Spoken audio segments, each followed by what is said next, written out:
अतीक अहमद और अशरफ की हत्या की जांच चल रही है। आरोपियों से पूछताछ हो रही है, तो दूसरी तरफ उमेश पाल हत्याकांड में भी पुलिस का एक्शन लगातार जारी है। लेकिन इन सब के बीच सीएम योगी ने खुले मंच से माफियाओं के हश्र पर खुलकर बयान दे दिया। सीएम योगी के भाषण का अंदाज बिल्कुल अलग था। उनके एक एक शब्द को आपको समझाएंगे। एक एक शब्द को समझे तो राइमिंग के साथ बिल्कुल किसी कविता की पंक्तियों जैसी थी। जैसे उन्होंने कहा, नो उपद्रव, नो दंगा, उत्तर प्रदेश में सब चंगा। और क्या लाइनें उन्होंने कही ये भी आपको बता देते हैं। रंगदारी ना फिरौती, यूपी नहीं किसी की बपौती। इसके साथ ही मुख्यमंत्री योगी आदित्यनाथ ने कहा, माफिया अपराधी अतीत, यूपी बेरोजगार का प्रतीक। और कांवड़ यात्रा को लेकर भी उन्होंने कहा, अब उपद्रव नहीं उत्सव, माफिया नहीं महोत्सव। तो साथ ही उस वायदे को भी दोहराया जिसमें उन्होंने कहा था कि 2017 का संदेश, अब यूपी माफिया मुक्त प्रदेश। एक एक शब्द को सीएम योगी ने बड़ी बारीकी से पिरोया और फिर माफिया के साथ ही विपक्ष को भी निशाने पर लिया। और अब आपको इसी को लेकर पूरी रिपोर्ट दिखाते हैं। माफिया को मिट्टी में मिला देंगे, सरकार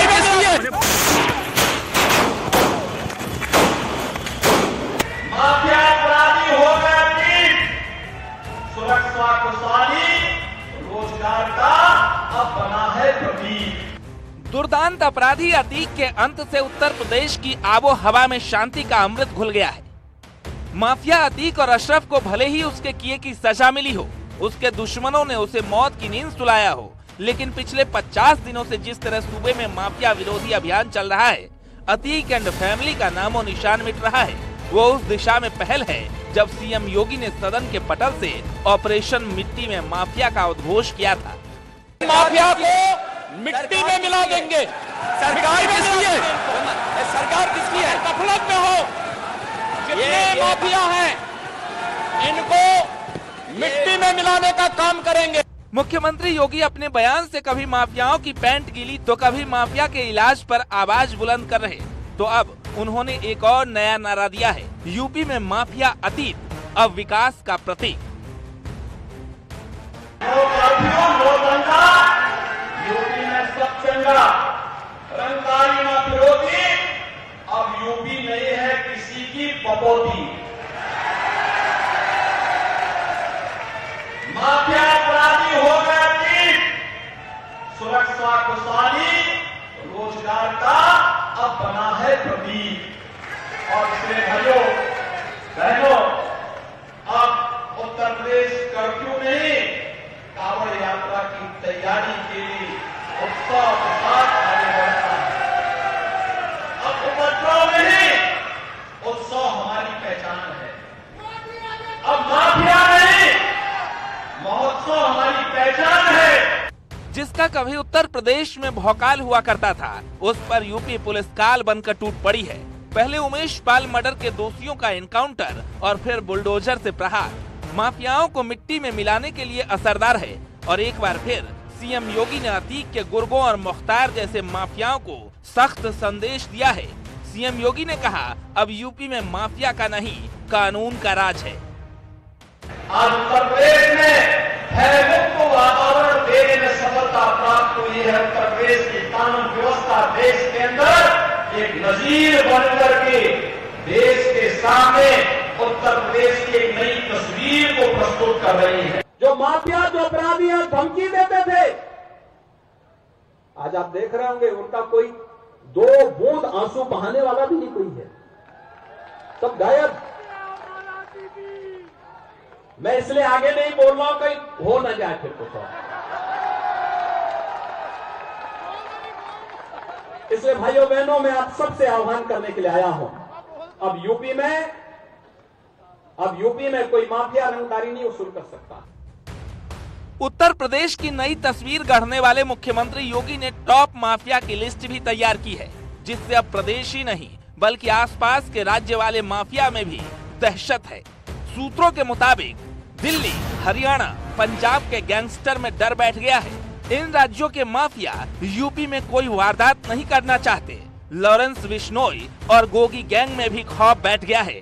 योगी राज में ये लोग क्राइम नहीं करना चाहते। चाहे दिल्ली हो या हरियाणा, योगी के संदेश से माफियाओं में दहशत है और उसी दहशत का असर है कि जरायम की दुनिया में आतंक मचाने वाले अतीक एंड फैमिली अब भागे भागे फिर रही है। यूपी की सबसे बड़ी महिला इनामी शाइस्ता परवीन की तलाश में कई जगह दबिश दी जा रही है और उमेश पाल की हत्या में माफिया अतीक की बहन आयशा नूरी और उसकी 2 बेटियां भी वांटेड है। यानी जो माफिया पहले जनता को तबाह करते थे, उद्योगपतियों को धमकी देते थे, व्यापारियों का अपहरण करते थे, आज उनकी सब सिट्टी पिट्टी गुम है। सबको जान के लाले पड़े हुए हैं। Bureau report, news 18।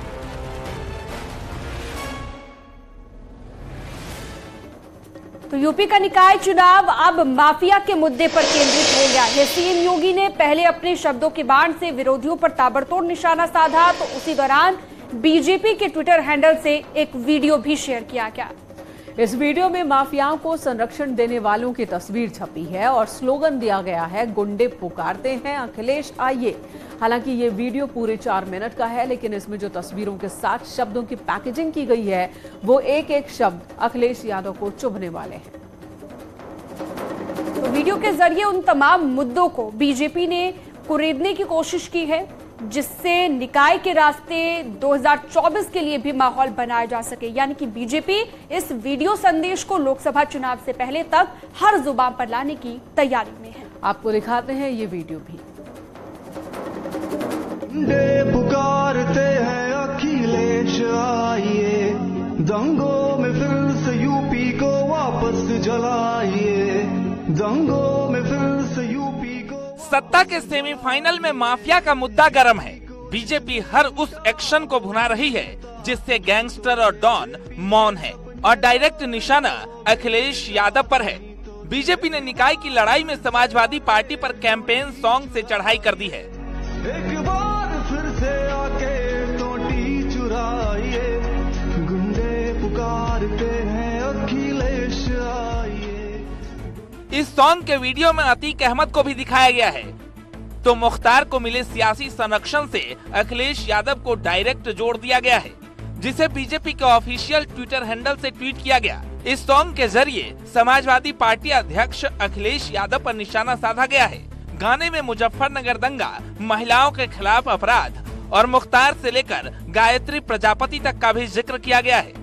मुख्तार और अतीक का उद्धार तुमसे था, दंगाई सब उदास हैं दंगे कराइए, गुंडे पुकारते हैं अखिलेश आइए।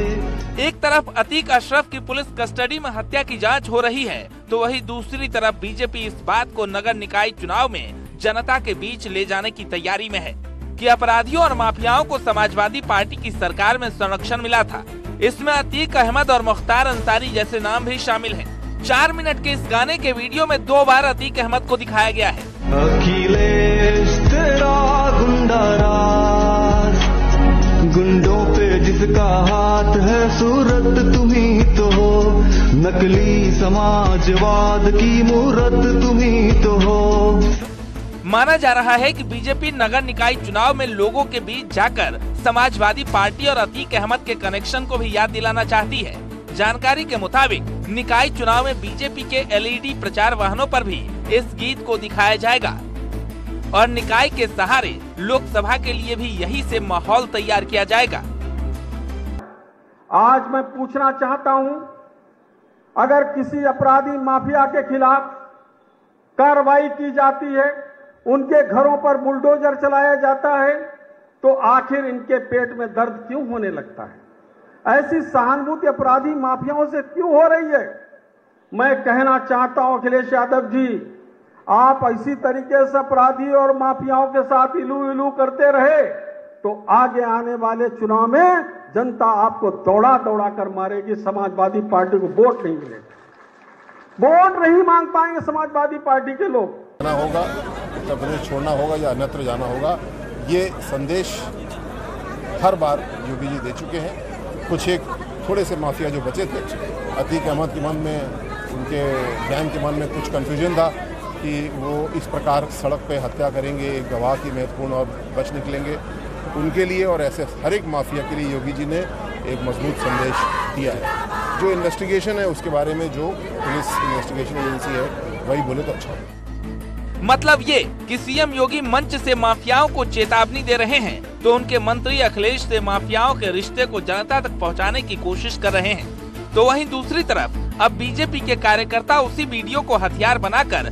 गांव-गांव, ब्लॉक फर्क साफ करने की तैयारी में हैं। मतलब बीजेपी का संदेश साफ है, पहला माफिया का सफाया और दूसरा माफियाओं को संरक्षण देने वालों को क्यों अपनाया। Bureau report, news 18। 24 फरवरी को प्रयागराज में हुए उमेश पाल हत्याकांड की साजिश माफिया गैंगस्टर अतीक अहमद काफी पहले से रच रहा था। उमेश पाल की हत्या के लिए अतीक अहमद ने 3 बार साजिश रची थी, लेकिन सफलता नहीं मिल पाई थी और इसके पीछे का मकसद भी बेहद खतरनाक था। उमेश हत्याकांड के पीछे की साजिश का खुलासा हुआ है। इन्वेस्टर समिट के दौरान भी मर्डर का प्लान बना था। G20 समिट के दौरान भी हत्या की साजिश रची गई थी। 10 से 12 फरवरी के बीच प्लान पर काम करना था और इसका मकसद दुनिया में भारत की छवि को खराब करना था। साथ ही यूपी सरकार को बदनाम करने की साजिश थी, लेकिन सुरक्षा को देखते हुए शूटर्स ने इनकार कर दिया था। फिर 24 फरवरी को इस वारदात को इन्होंने अंजाम दिया।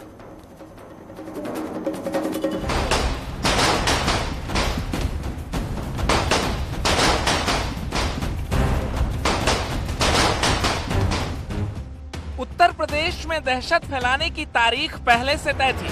अतीक के इशारे पर उसका बेटा असद गुड्डू मुस्लिम के साथ काम कर रहा था और ट्रेनिंग जेल में बैठे अशरफ से मिल रही थी। 24 फरवरी को उमेश पाल की हत्या उनके ही घर के सामने कर दी गई। अतीक का बेटा असद गुर्गों के साथ पहुंचा था और फिर ताबड़तोड़ फायरिंग हुई थी, जिसमें उमेश पाल की मौत हो गई थी। लेकिन ये पहली दफा नहीं था जब उमेश पाल को रास्ते से हटाने के लिए अतीक के गैंग ने प्लान बनाया हो। उमेश पाल हत्याकांड का प्लान ABCD डिकोड हो गया है। हत्या की कोशिश कई बार हुई और बार बार अतीक के गुर्गे नाकाम हो गए थे। 24 फरवरी से पहले ही उमेश पाल की हत्या का प्लान बना था, लेकिन एक बार 2 बार नहीं बल्कि 3 बार वो प्लान फेल हुआ था। उमेश पाल हत्याकांड का प्लान A, B, C और D डिकोड हो गया है। आखिर उमेश पाल हत्याकांड का प्लान ए क्या था? दरअसल उमेश पाल हत्याकांड का प्लान ए यानी कि इन्वेस्टर समिट और G20 समिट के दौरान उमेश पाल की हत्या करना। इस पूरी प्लानिंग में असद, गुड्डू मुस्लिम और गुलाम शामिल थे, लेकिन तब G20 की सुरक्षा के चलते शूटर्स ने मना कर दिया। सूत्रों के मुताबिक उमेश पाल हत्याकांड को लेकर बड़ा खुलासा हुआ है कि अतीक गैंग ने उमेश पाल की हत्या को अंजाम देने के लिए इन्वेस्टर्स समिट के वक्त को चुना था। 10 से 12 फरवरी के बीच का प्लान था। इन्वेस्टर्स समिट के दौरान मर्डर का प्लान बनाया गया। G20 समिट के दौरान हत्या की साजिश रची गई। असद और गुड्डू मुस्लिम प्लान में शामिल था। सूत्रों के मुताबिक इन्वेस्टर्स समिट के दौरान उमेश पाल की हत्या करने का मकसद इंटरनेशनल लेवल पर देश की साख को खराब करना था, लेकिन हत्याकांड में शामिल कुछ शूटर्स ने मना कर दिया था। 11 फरवरी को बरेली जेल में ये साजिश रची गई, जिसमें CCTV वीडियो भी सामने आया है कि असद, गुड्डू मुस्लिम, गुलाम, सदाकत समेत 9 शूटर बरेली जेल पहुंचे थे, जहां पर अशरफ के साथ मिलकर इस पूरी प्लानिंग को अंजाम दिया गया। G20 समिट में उमेश पाल की हत्या कर न सिर्फ योगी सरकार बल्कि भारत सरकार को बदनाम करने की भी इन आरोपियों की मंशा थी। प्लान ए फेल होने के बाद प्लान बी तैयार किया गया था, जिसके मुताबिक प्रयागराज में दहशत फैलाने की तैयारी थी और इसके लिए उमेश पाल की हत्या का प्लान बी बना। अतीक गैंग ने नया प्लान तैयार किया। उमेश पाल को जान से मारना चाहता था। कोर्ट के बाहर हत्या का प्लान बना था। हत्या से दहशत कायम रखने का मकसद था, लेकिन ये प्लान भी फेल हो गया था। इसके बाद और एक प्लान बनाया गया था। सूत्रों के मुताबिक एक के बाद एक प्लान फेल हो रहा था और कैसे भी करके उमेश पाल हत्याकांड को अंजाम देने की फिराक में अतीक के गुर्गे जुटे हुए थे। इसके लिए तीसरा प्लान तैयार किया गया था, हत्याकांड का प्लान सी। किसी भी चौराहे पर हत्या का प्लान था। भीड़ भाड़ वाले इलाके में मर्डर का प्लान बनाया गया था। शूटर्स को प्लान समझा दिया गया था, लेकिन इस प्लान में भी अतीक को कामयाबी नहीं मिली, जिसके बाद एक आखिरी प्लान तैयार किया गया, जिसे अतीक का बेटा असद और गुड्डू मुस्लिम लीड कर रहा था। हत्याकांड का प्लान डी, घर के बाहर ही उमेश पाल को घेरना था। दिन दहाड़े हत्याकांड को अंजाम देना था, बम और गोलियों से हर हाल में मारना था, सुरक्षा कर्मी पर भी गोली बरसाने का मकसद था। और 24 फरवरी को कुछ उसी तरह उमेश पाल के घर के बाहर हत्याकांड को अंजाम दिया गया। उमेश पाल ने भागने की कोशिश भी की, लेकिन अतीक का बेटा तब तक उस पर गोलियां बरसाता रहा जब तक उमेश पाल ने दम नहीं तोड़ दिया। और फिर सभी शूटर्स वारदात को अंजाम देने के बाद फरार हो गए। लेकिन बारी बारी से असद समेत 4 शूटर्स का एनकाउंटर हो चुका है, तो शाइस्ता समेत गुड्डू मुस्लिम और साबिर की तलाश अब भी जारी है। Bureau report, news 18।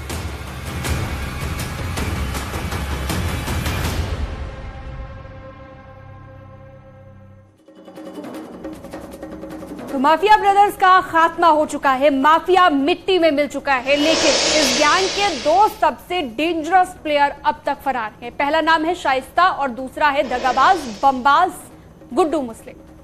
अब तक दोनों ही पुलिस को चकमा दे रहे हैं। हालांकि पुलिस का कहना है कि दोनों का पता तो चल रहा है, लेकिन लोकेशन पर जाने के बाद दोनों फरार हो जाते हैं, जो ज्यादा दिन तक अब बच नहीं पाएंगे। ये दावा पुलिस की ओर से है।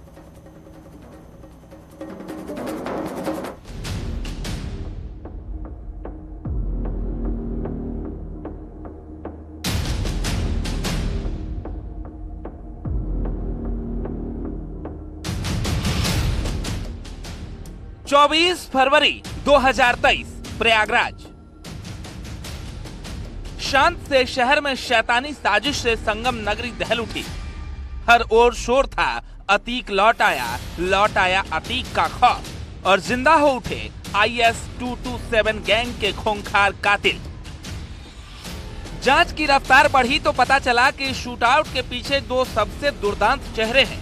उनका नाम है शाइस्ता परवीन और गुड्डू मुस्लिम। एक 50,000 की इनामी, दूसरा 5 लाख का वांटेड। शूटआउट के बाद सबसे दुर्दांत असद और गुलाम जैसे मोहरे इनकाउंटर में ढेर हो चुके हैं, तो वहीं अतीक अशरफ का मर्डर हो गया। लेकिन पुलिस जिसे मासूम समझ रही थी, वो शाइस्ता न पकड़ में आई, न ही सबसे खूंखार गुड्डू बमबाज का सुराग मिला। शूटआउट के ठीक बाद अरबाज और उस्मान को पुलिस ने मार गिराया। फिर कुछ हफ्तों बाद लेडी डॉन शाइस्ता के बेटे असद और शूटर गुलाम को भी पुलिस ने मार गिराया। इधर अतीक और अशरफ की भी हत्या हो गई, लेकिन कोई नहीं पकड़ा गया। तो वो थे 2 सबसे डेंजरस चेहरे, शाइस्ता और गुड्डू मुस्लिम। सवाल ये उठता है कि आखिर दोनों के लुका छिपी का पैटर्न क्या है? कैसे दोनों छिप रहे हैं जो पुलिस को पता नहीं चल पा रहा। सूत्रों की माने तो शाइस्ता की आखिरी लोकेशन कौशाम्बी मिली थी, तो गुड्डू बमबाज की आखिरी लोकेशन 800 किलोमीटर दूर पश्चिम बंगाल में मिली। ये अपराधी गैंग काफ़ी सक्षम था, इसके पास काफ़ी अच्छे रिसोर्सेज थे, काफ़ी लोग इसकी मदद करने वाले देश भर में थे, संभवतः विदेश में भी हैं। तो इसलिए इनकी छुपने का ठिकाना देश में कहीं भी हो सकता है। और कई बार STF ने इनको अलग अलग स्थानों पर ट्रैक करने में सफलता तो प्राप्त की, लेकिन STF की टीम अथवा जिला पुलिस की टीम के पहुंचने के पहले इन लोगों ने अपना स्थान बदल लिया। शाइस्ता एक मेन कॉन्स्पिरेटर थी इस पूरे घटनाक्रम में, और इस कारण से प्रयागराज पुलिस ने शाइस्ता पर 50,000 रुपये का इनाम घोषित किया है, और इनकी तलाश भी लगातार STF और डिस्ट्रिक्ट पुलिस कर रही है। पुलिस दोनों के पीछे लगी है। ड्रोन सर्विलांस और पुलिस टीमें खाक छान रही है, लेकिन ना तो लेडी डॉन गिरफ्त में आ रही, ना ही बमबाज Guddu Muslim. Bureau report, news 18।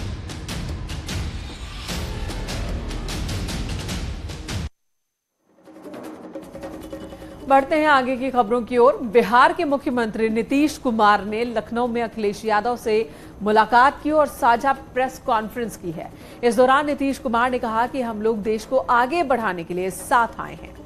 यहाँ केवल प्रचार हो रहा है, कोई काम नहीं हो रहा है, इसलिए ज्यादा से ज्यादा पार्टियों को हम लोग एकजुट कर रहे हैं और बीजेपी से देश को मुक्ति मिले, ये जरूरी है। और इसके साथ ही अखिलेश यादव ने कहा कि लोकतंत्र और संविधान को बचाने के लिए हम साथ आए। बीजेपी की लगातार गलत नीतियों की वजह से किसान मजदूर तकलीफ में है, परेशानी में है, ये कहना है अखिलेश यादव का। और वहीं जब पूछा गया कि अगुवाई कौन करेगा इस टीम की, तो नीतीश कुमार ने कहा पहले साथ मिल तो जाए, अगुवा भी ढूंढ लेंगे। लोकतंत्र पर संकट है, लोकतंत्र को बचाने के लिए, संविधान को बचाने के लिए भारतीय जनता पार्टी की लगातार गलत आर्थिक नीतियों के कारण किसान, गरीब मजदूर तकलीफ और परेशानी में है, संकट में है, महंगाई चरम सीमा पर है, बेरोजगारी चरम सीमा पर है और इस भारतीय जनता पार्टी को हटाने में हम आप लोगों के साथ हैं। भारतीय जनता पार्टी हटे, देश बचे, उस अभियान में हम लोग आपके साथ हैं। कोई काम नहीं हो रहा है, सिर्फ प्रचार प्रसार हो रहा है। तो वैसी स्थिति में अधिक से अधिक पार्टियों के साथ बातचीत चल रही है और उसी सिलसिले में आज हम लोग भी बैठ करके बातचीत किए हैं और जैसा इन्होंने कहा, हम लोगों ने तय किया है कि ज्यादा से ज्यादा पार्टियों को देश में हम लोग एकजुट करें और मिल करके सब लोग काम करेंगे ताकि यह देश आगे बढ़े, बीजेपी से मुक्ति मिले पूरे देश को। प्रधानमंत्री नरेंद्र मोदी ने देश की जनता से संवाद करने के लिए मन की बात कार्यक्रम की शुरुआत की थी और अब सर्वे के जरिए ये बात सामने आई कि मन की बात कार्यक्रम का बेहद सकारात्मक प्रभाव हुआ है। लोगों ने आशा लोगों में बढ़ी है। 60% लोगों ने देश निर्माण में योगदान देने की बात कही। 55% लोग जागरूक नागरिक बने तो वहीं 63% लोगों को लगता है कि उनकी सोच सरकार के प्रति पॉजिटिव हुई है, जबकि 73% को यह लगता है कि वो सरकार को लेकर आशावादी हुए हैं।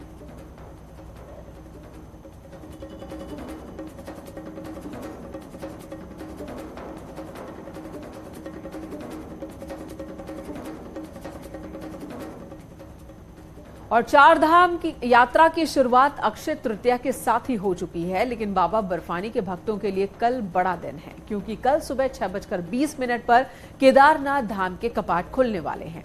बाबा केदार के दर्शन के लिए कई जत्थे केदारनाथ पहुंच चुके हैं जो कल सुबह महादेव के पहले दर्शन करेंगे और साथ ही आपको बता दें कि गंगोत्री, यमुनोत्री के कपाट पहले ही खुल चुके हैं, जबकि कल केदारनाथ धाम के कपाट खुलेंगे। महादेव के मंदिर को फूलों से सजाया गया है।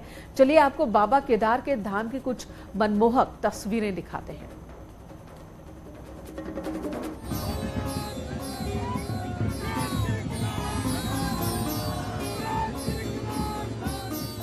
मंगलवार को बाबा केदारनाथ के कपाट खुलने जा रहे हैं। गौरीकुंड से बाबा की पंचमुखी चल विग्रह उत्सव डोली आज केदारनाथ धाम पहुंची, जिसका भक्तों ने जोरदार स्वागत किया और डोली के साथ हजारों की संख्या में श्रद्धालु धाम में पहुंचे हैं जो कपाट खुलने के साक्षी बनेंगे। लोग आज आ रहे हैं और कल सुबह 6:20 पर परंपरा के अनुसार केदारनाथ रावल जी माने हमसे वो दरवाजा खुल जाएगा। तब से दर्शन के लिए सभी को उसको छुआ करके दर्शन करने के लिए व्यवस्था मंदिर समिति और शासन ने किया है। इस प्रकार वो कल संदेश यही है, वो आप आराम से आइए, कोई डरने की बात नहीं, बर्फ तो गिरता रहेगा, अंत में आपका यह आनंद भी मिलता रहेगा। वहीं केदारनाथ मंदिर को 30 क्विंटल फूलों से सजाया गया है, लेकिन धाम में लगातार हो रही बर्फबारी के चलते प्रशासन ने यात्रा को अलग अलग जगहों पर फिलहाल रोक दिया है। साथ ही आपदा से निपटने के लिए SDRF की 2 टीमें लगाई गई हैं। कपाट खुलने से पहले अंतिम तैयारियां जारी हैं। सोमवार सुबह भी यहां बर्फबारी हुई। जब सभी सुचारू हो जाएंगे, हमारी टेंट कॉलोनी सारी बन जाएंगी और हमारे जो लोकल यहाँ पे होटल, धर्मशाला, लॉजेज हैं वो सारे चालू हो जाएंगे तो करीबन 6 से 7 हजार लोग केदारपुरी में रह सकते हैं। वेदर ऐसी खराब रहा तो अपना जो प्लान है उसको वेदर के अनुसार ही मॉडिफाई कर रहे हैं। यात्री अपने साथ सफिशिएंट क्लोथिंग लाएं, अपना बुकिंग जरूर करें, आने से पहले रजिस्ट्रेशन कराएं, देखने के लिए आए, ऑफलाइन रजिस्ट्रेशन भी हम करें। लेकिन अब धाम में भी जो बर्फबारी